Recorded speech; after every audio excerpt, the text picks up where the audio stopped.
అధినేత సంస్మరణ సభకి, రామోజీరావు గారి సంస్మరణ సభకి ఈనాడులో ప్రకటన ఇవ్వడానికి ఈనాడుకే డబ్బులు ఇచ్చింది ప్రస్తుత ఆంధ్రప్రదేశ్ ప్రభుత్వం. ఇది ఎంత విడ్డూరం, ఎంత ఇది. మీకు దీనిలో ఈ ఫోటోలో మీకు చూపిస్తాను. అక్కడ కూడా నేను దాన్ని పెట్టున్నాను. దీన్ని జారీ చేయువారు ఎవరు అనంటే సమాచార ప్రసార శాఖకు దీనికి జారీ చేయాల్సిన ఈ ప్రకటన జారీ చేయాల్సిన అవసరం ఏముంది?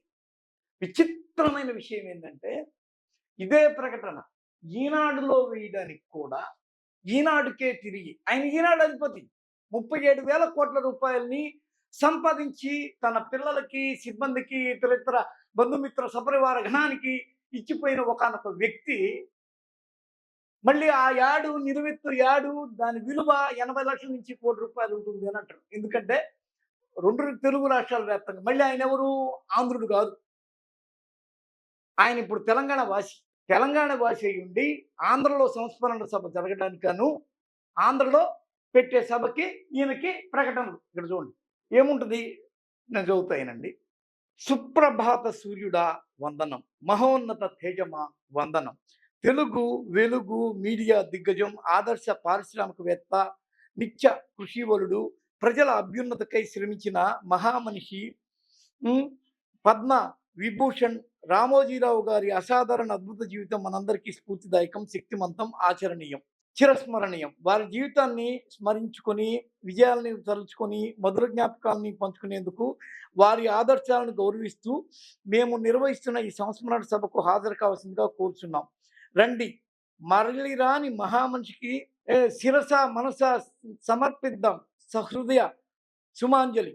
తేదీ 27/06/2024 సాయంత్రం 4 గంటల నుంచి. వేదిక అనుమోల్ గార్డెన్స్, కానూరు, విజయవాడ. ముఖ్య అతిథి గౌరవ ముఖ్యమంత్రి వర్యులు శ్రీ నారా చంద్రబాబు నాయుడు. జారీ చేయువారు కమిషనర్ సమాచార పౌర సంబంధాల శాఖ, విజయవాడ. ఏంటండి ఇది?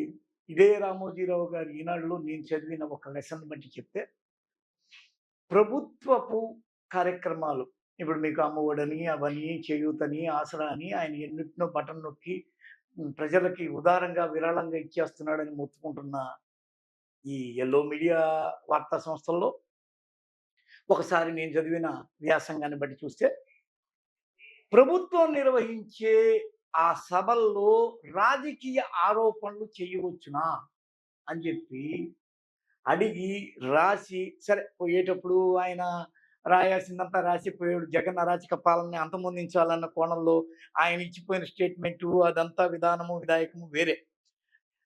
అలాంటి పద విభజన నైతికతని గుర్తించి ప్రజల్ని అప్రమత్తం చేసిన హలో ఈరోజు రామోజీరావు సంస్మరణ సభ ఈనాడు కానూరులో ఉంది, విజయవాడ. ఈనాడు అధినేత రామోజీరావు సంస్మరణ సభ. ఇక్కడ అందరికి అర్థం కాని విషయం ఏంటంటే, ఆంధ్రజ్యోతి అంటే ఆయనది కాదంటలేదు. ఆయన పత్రికా నిదానంలో ప్రకటన ఇచ్చింది పౌర సరఫరాల పౌర సంబంధాల శాఖ, సమాచార పౌర సంబంధాల కమిషనరేట్ ఇచ్చింది ప్రకటన, కాదంట్లా. ఆయన ఈనాడులో కూడా ఆయన పత్రిక ఈనాడుకి ఆయన సంస్మరణ జరుగుతుందని చెప్పినప్పుడు ఆయన ప్రకటన ఇవ్వడానికి కూడా ఈ డబ్బులు ఇస్తారుగా సమాచార పౌర సంబంధాల శాఖ. ఏంటి ఇది వింత? అదే అక్కడ జిమ్మిక్కు. ఇలాంటి జిమ్మిక్కు చేయడంలో చంద్రబాబు నాయుడు గట్టి పట్టున్నవాడు. కనీసం వీళ్ళు ఏమంటే ఆయన మీద గౌరవంతో ఆయన పద్మభూషణాన్ని ఆయనకి గౌరవం ఇచ్చి ఇన్ని రోజులు ఆయన ఈనాడు సంస్థను నడిపాడు. ఈనాడు సంస్థని తెలుగుదేశం పార్టీకి ఎంతో కృషి చేస్తూ అనే అభిమానాన్ని చాటుకున్నాడు ఆయన. ఓకే, అది ఆ అభిమానాన్ని ఈ రూపంలో చాటుకున్నాడు ఆయన. కాదంటం లేదండి. ఇప్పుడు తెలంగాణలో కూడా ఆయనకి రాజమర్యాదలు ఇప్పించారు. ఓకే, ఇక్కడ కూడా ఆయన అనుకూల గవర్నమెంటే ఉంది. రేవంత్ రెడ్డి అంటే ఇది 3 రంగుల్లో ఉన్న పసుపు రంగు అది ఆ! ఇప్పుడు ఆ! ఇదే ఆ! రామోజీరావు ఏమి రాస్తాడు? ఆ! ప్రభు ఆ! జగన్మోహన్ రెడ్డికి బుద్ధి జ్ఞానం లేదు. హ్మ్. ప్రభుత్వం నిర్వహించే ప్రభుత్వ సభల్లో అమ్మఒడి, అవును. ఆసరా, చేయూత అవి ఇవి చాలా ఉన్నాయి ఆయన దగ్గర. 32 అవును. వాటన్నిటికి అవును. సభలు పెడతాడు. రాజకీయ ఆరోపణలు చేస్తాడు. ఆ! ప్రభుత్వ సభల్లో రాజకీయ ఆరోపణలు చేయడం ఏంటి అని నిలదీసి నైతికతను ప్రశ్నించాడు గదా! అవును. మరి అలాంటి దానికి ఇదే ఈనాడు అధినేత రామోజీరావు ఈ రోజున ఆయనకి వారసుడు కిరణ్ ఉంటాడు. అవును. మా నాన్న మీద మీరు సంస్మరణ ప్రకటన చేయడానికి మా నాన్న ఆ డబ్బులు మీరివ్వడం ఏంటి అని రేపు ఆయన అనొచ్చు కదా! అదేమి ఆ! ఆగదు. ఆ అవును. డబ్బులు గూడా తీసుకుంటారు. అవును. ఆ! ఏంటిది ఈ నైతికత? ఇది ఎంతవరకు నైతికమైన విషయము? ఎంతవరకు నీతి నిజాయితీతో కూడుకున్నది? దీన్ని మనం ఎలా అర్థం చేసుకోవాలి? నాకు అర్థం కాట్లా. కాదండి. అసలు పెద్ద పాయింటే ఏంటంటే మీరు మర్చిపోతున్నారు. వాళ్ళు ఏం చేసినా రైటు. ఆ! తెలుగుదేశం పార్టీ, చంద్రబాబు నాయుడు ఏమి చేసినా, ఈనాడు పేపర్ ఏమి రాసినా, ఏం చదివినా అర్థం. హ్మ్. మీకు హ్మ్. ఒక 2 విషయాలు గుర్తుపెట్టుకోవచ్చు చూడండి. చెప్పండి. ఇదే ఇక్కడ వరదలకి వాటర్లు వచ్చి ఏదైతే ఇళ్ళ ఇళ్ళల్లో రోడ్ల మీద నీళ్లు వచ్చాయి. నీళ్లతో కొట్టుకుపోయింది. హ్మ్. ఆ హ్మ్. నీళ్లతో కొట్టుకుపోయింది. వరదలు పట్టించుకునే ప్రభుత్వం అని చెప్పి రాసిన రాతని హ్మ్. అదే తెలంగాణ గవర్నమెంట్ లో ఒక రకంగా రాస్తారు. ఆ! అదే వరద, ఏది అదే ఇది వర్షాలు, అవే రోడ్లు, ప్రాంతాలు అది వేరు, వార్తలు వేరు వేరైపోతాయి. అది గవర్నమెంట్‌ని బట్టి. గవర్నమెంట్ బట్టి అది. ఏమన్నా న్యాయం ఉందా? అవును. జగన్మోహన్ ఇక్కడేమో రెడ్డి గవర్నమెంట్‌కి. ఆ! ఇక్కడేమో బుల్డోజర్‌తో తొక్కితే ఆక్రమణ, అణచివేత. అదే అణచివేత. ఆ! అదే హ్మ్. వైసీపీ ప్రభుత్వం చేస్తే కూల్చివేత. ఆ! అణచివేత అంటే ఆక్రమణ, అణచివేత, అన్యాయంగా కూల్చివేత. కూల్చివేత. అది. ప్రజావేదికని మన కూల్చారు అంటే దాన్నేంది కూల్చివేత ప్రభుత్వం అని ముద్రేస్తారు. అదే అవును. వైసీపీ కేంద్ర కార్యాలయాన్ని కూల్చేస్తే దాన్ని ఆక్రమణల్ని వీళ్ళు అణచివేస్తున్నారని దాని అర్థమే మార్చేస్తారు. అంటే తెలుగులో అంత పట్టు సాధించారు. ఇంకో విషయం తెలుసా? చేనేత అని ఎవరన్నా వాడతారా? ఎవరు వాడరు. ఆ! వాళ్ళే వాడారు. హ్మ్. ఏంది వైకాపా అని వాళ్ళే వాడతారు. తెలుసా? హ్మ్. హ్మ్. తెలుగులో అంత పట్టుంది వాళ్ళకి. ఆ! దాంతో తెలుగులో ఆడుకుంటారు. చెడు అంత కూడా ఆడుకొని ఇప్పుడు జనం ఆ! సొమ్ము ఇప్పుడు ఇది జనం సొమ్ము గదా! ఇప్పుడు అవును. ఈనాడు అధినేత చనిపోతే ఈనాడు పత్రికల్లో ప్రకటన ఇవ్వడానికి ఈనాడుకే తిరిగి డబ్బు ఇవ్వడం అనేది మాకు మైండ్‌లో అర్థం కావట్లా. Mind blowing. ఆ! అసలు ఈనాడు సంస్కరణకి అంత పెద్ద ఎత్తున వాళ్ళు పెట్టి, మనుషులను తోలి, హ్మ్. బస్సులు మరి పెట్టి ఈయన అది మీదేమో విపరీతంగా మార్గదర్శి ఆరోపణలు, ఈనాడు అవేవి స్థలాలు ఆక్రమించాడన్న ఆరోపణలు నీకొక ఇవేవి విషయం మళ్ళీ తెలుసా? లెక్కలోకి రావు. అది మీకు ఒక భయంకరమైన విషయం చెప్తాను చూడండి. హ్మ్. ఇదే జగన్మోహన్ రెడ్డి హ్మ్. భారతదేశమే ఇక్కడ ఫ్రాడ్ జరుగుతుందని చూపిస్తే హ్మ్. కనీసం మీకు ఒక విషయం తెలుసు తెలీదు. కనీసం ఒక్కడంటే ఒక్కడు కూడా వాడు వచ్చి కంప్లైంట్ ఇస్తే వాడిని కూడా తొక్కేసారు వీళ్ళు. హ్మ్. హ్మ్. వాయిస్ ఆ రాకుండా. కంప్లైంట్ మార్గదర్శిని కంప్లైంట్ రాకుండా ఎంత గ్రేట్ చూడండి ఈ రోజు హ్మ్. కూడా. హ్మ్. వాళ్ళు అంత భయంకరమైన మెయింటైన్ చేశాడంటే రామోజీరావు హ్మ్. మీకు ఏమీ జరగదు. ఆ క్రెడిబిలిటీ సంపాదించి వాళ్ళకి ఆ పేరు తీసుకొచ్చాడు అక్కడ. ఆ! మామూలు వ్యక్తి కాదు. ఆ అసలు నాలెడ్జ్ వాళ్ళ మార్గదర్శిలో మనం గాని ఏస్తే అంట ఉన్న టాక్ ఆ! పబ్లిక్ టాక్ ఏందంటే ఆ డబ్బు ఎప్పటికి ఆ! రాదంట. అది. అదేదో కానీ సంతకాలు అది పెట్టాలంటారంట. అవసరాన్ని ఆ! యేసుకుంటే పెద్దోళ్ళ ప్రాణం పోని, పిల్లోళ్ళ చదువు పోని, ఆ!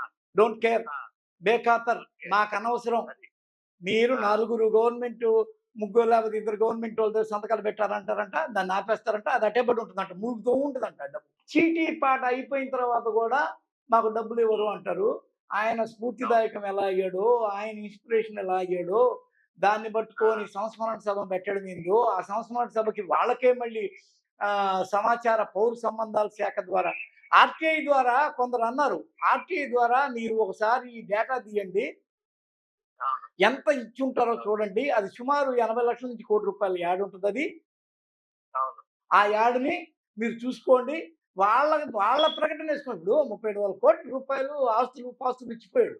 ఈ కోటి అవును. మాకొద్దులేండి అని వాళ్ళు చెప్తారో లేదో చెక్ చేసుకోండి అని అన్నారు నన్నెవరో ఉదయాన్నే. ఓసారి మీరు ఆ ఆ! ప్రకటన చూడండి. ఆ ప్రకటనలో ఆ! కింద ఏముందో చూడండి. అది పార్టీ ఆ! టీడీపీ ఇచ్చున్నా, లేపోతే ఈనాడు సంస్థల సిబ్బంది ఇచ్చున్నా, లేపోతే ఆయన అభిమానులు ఇచ్చున్నా ఎవరు బాధపడి ఉండరు. ప్రభుత్వం ఇచ్చింది. కమిషనర్ సమాచార పౌర సంబంధాల శాఖ అని. అవును. మాకైతే పిచ్చి లేచిపోయింది.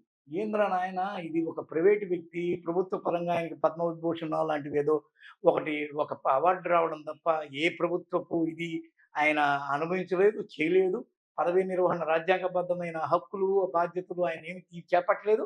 ఆయనకు ఆ హక్కులు కూడా లేవు. ఇంత భారీ ఎత్తున సంస్మరణ సభ పెట్టడం ఏంది? దానికి వాళ్ళ పేపర్‌లో ఎయడానికి వాళ్ళకే డబ్బులు ఇవ్వడం ఏందనేది జనానికి అర్థం గాక ఈ వీడియో చేస్తున్నా. ఎనీహౌ మీ యొక్క ఒపీనియన్‌కి థాంక్ యూ. ఓకేనండి. Thank you. చూసారు గదా! నేనిప్పుడు ఎక్కువ మందికి ఫోన్‌లు చేసినా వాళ్ళంతా ఏందంటే ఎందుకులే పత్రిక నేను డైరెక్ట్‌గా ఐఎన్‌టీఆర్‌కి కూడా ఫోన్ చేయొచ్చు అధికారులకి. వాళ్ళు చెప్పలేరు. ఎందుకంటే ప్రభుత్వం వేరుగా ఉంది. అయినా సరే మనం అసలేంటి ఇదంతా ఆహ్, ఇట్లాంటి ప్రకటనలు ఇవ్వడం ఏంది? ఇదే ఆంధ్రజ్యోతిలో ప్రోటోకాల్ విషయంలో 1,00,000 ప్రశ్నలు రాస్తూ వాళ్ళకి అంతమంది కార్లెందుకు? అంత ఇదెందుకు? బందోబస్తు ఎందుకు? అంతమంది మార్బలం ఎందుకు? జగన్మోహన్ రెడ్డికి గురించి ఇదే నిన్న మొన్న పేరు నాని ఎక్కడో రాశాడు. 196 మంది సెక్యూరిటీ ఉంటే 986 మంది అని రాశారు అని. అలాగా హ్మ్, పరాయి వాళ్ళదైతే ఒకలాగా మాట్లాడడం, సొంత వాళ్ళదైతే మన మనుషులు అనుకుంటే వాళ్ళకి వేరే రకం. ఈ రోజున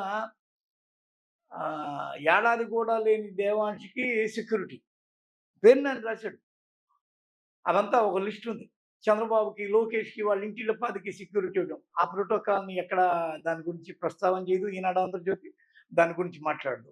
ఇదే ఇప్పుడు ప్రెజెంట్ యెల్లో మీడియాకి ఏకైక అధినేతగా ఉన్న రాధాకృష్ణ ఇలా ప్రకటన ఇవ్వడం తప్పండి. మనం ఎందుకు అడుగుతున్నామంటే రాధాకృష్ణ 50 ఏళ్ళు నిండినోడికి కూడా ఏందయ్యా బాబు నువ్వు ఇది ఇవ్వడం, పింఛన్ ఇవ్వడం ఏందయ్యా? ఇవంతా అసంబద్ధంగా లేదా? అని చంద్రబాబుని నేరుగా ప్రశ్నించినోడు రాధాకృష్ణ. అలాంటి రాధాకృష్ణ ఈ రోజున ఈ విధంగా తన మీద తన పేపర్‌లో ఐఎన్‌టీఆర్ నుంచి నేను డబ్బులు తీసుకోవడం కరెక్ట్ కాదు. ప్రోటోకాల్ వర్తించదు. ఆయనేమి పెద్ద రాజ్యాంగబద్ధ పదవుల్లో నిర్వహించిన వాడు కాదు. ఆయన ప్రకటన ఇవ్వడం ఏంటి అని అడిగుండాలి. ఆ ప్రకటన తీసుకోకుండా పోయుండాలి. లేకపోతే నేను అభిమానంగా అరే అంతెందుకు ఈరోజు నాకు ఒకరు ఛాలెంజ్ చేశారు ఉదయాన్నే. మీరు పోయి ఆర్‌టీఐ ద్వారా ఈ ప్రకటన ఇవ్వడానికి ఈనాడుకి ఎంత ఇచ్చుంటారో పోయి చూసుకోండని. నాకు ఆశ్చర్యం వేసింది. ఇదే కిరణ్ అనేవాడు ఆ అధినేత ఇప్పుడు ఆయన వారసుడు. బాబు మా నాన్న మీద సంస్మరణ సేవ చేస్తున్నప్పుడు మా నాన్న మీద మీరు డబ్బులు ఇయ్యక్కర్లేదు, ప్రకటన ఇయ్యక్కర్లేదు. మేము స్వచ్ఛందంగా చేసుకుంటామని ఆయన చెప్పుంటాడో లేదో కనుక్కోండి అని నాకెవరో సవాల్ విసిరితే అది జరుగుండదులేండి. అది ఎలా జరుగుద్ది? ఆయన పోయేటప్పుడు కూడా రూపాయి ఇస్తుంటే మనం ఎందుకు కాదనాలి? నేను కూడా గుర్తించి నాకు ఒక అభిప్రాయం ఏర్పడి నేను ఈ షో చేస్తున్నాను. ఎవరన్నా అవును, కాదు, లేదు ఇవి వీటికెట్టున్నాయి, ఇవి వీటికెట్టున్నాయి. సాక్షిలో అలా ఇచ్చారు. లేకపోతే వాటిల్లో ఇలా ఇచ్చారు. అని చెప్పి మీరేదన్నా ఉంటే చెప్పండి. ఇదే ఆంధ్రజ్యోతికి ఈ ప్రభుత్వం ఎందుకు కావాలి, ఎందుకు రావాలి అంటే దాని మీద ఉన్న ప్రేమ కాదు. రోజుకి ఇన్నేసి లక్షల రూపాయల ఆదాయ వనరుల్ని ఈ ప్రభుత్వం ద్వారా మనకి సమకూర్చి పెడతారన్న ఉద్దేశంలో చంద్రబాబుకి, లోకేష్ కన్నా మించిన తాపత్రయం ప్రదర్శించి అధికారంలోకి వచ్చేలా చేసి, వీళ్ళు అధికారంలో చేస్తుంటే ఒకలాగా, జగన్మోహన్ రెడ్డి అధికారంలో చేస్తుంటే ఇంకోలాగా, రేవంత్ రెడ్డి అధికారంలో ఉంటే ఇంకోలాగా, ఇట్లా రకరకాలుగా జనాన్ని మభ్యపెట్టి మసిబూసి మారేడుకాయ చేసి, రాతలు రాసి, ఎట్టకేలకి విజయం సాధించి ఈరోజు 2 రాష్ట్రాల్లో హ్యాపీ. రామోజీరావు చనిపోయే ముందు కూడా 2 రాష్ట్రాల్లో మన ప్రభుత్వాలే ఉన్నాయి. అందుకే అధికార లాంఛనాలు. ఎందుకంటే అధికార లాంఛనాలు చేసింది రేవంత్ రెడ్డి ప్రభుత్వం ఈయనకి. ఇప్పుడు సంస్మరణ అధికారికంగా చేస్తుంది చంద్రబాబు నాయుడు. అదే మీకు గాని జగన్మోహన్ రెడ్డి అక్కడ తిరిగొచ్చుండి, ఇక్కడ కేసీఆర్ తిరిగొచ్చుండుంటే ఈ 2 జరగకపోయేవేమో. అందుకే ఇవన్నీ తాపత్రయం, మన లబ్ధి, మన లాభం, మన గౌరవం, మన ఆదాయం అంటూ ఎన్నెన్నో రకాలుగా ఎదురు చూసి వీళ్ళందరినీ ఈరోజు సాధించి రాధాకృష్ణ అయితే ఇట్లా చేతిలో పెడితే ఈ చేతి కింద ఒక అధికారం, ఈ చేతి కింద ఒక అధికారాన్ని అనుభవిస్తూ ఆయన ఇంకా ఇలాంటివి ఎన్నో లబ్ధి పొంది జనం సొమ్మును తాను తింటే మాత్రం అది నీతని, పక్కనోడు తింటే బూతని చేస్తున్న ఈ జర్నలిజానికి ఏం పేరు పెట్టాలో ఎవరికి అర్థం కావట్లా. మీకేదైనా తెలిస్తే కింద పేరు పెట్టండి.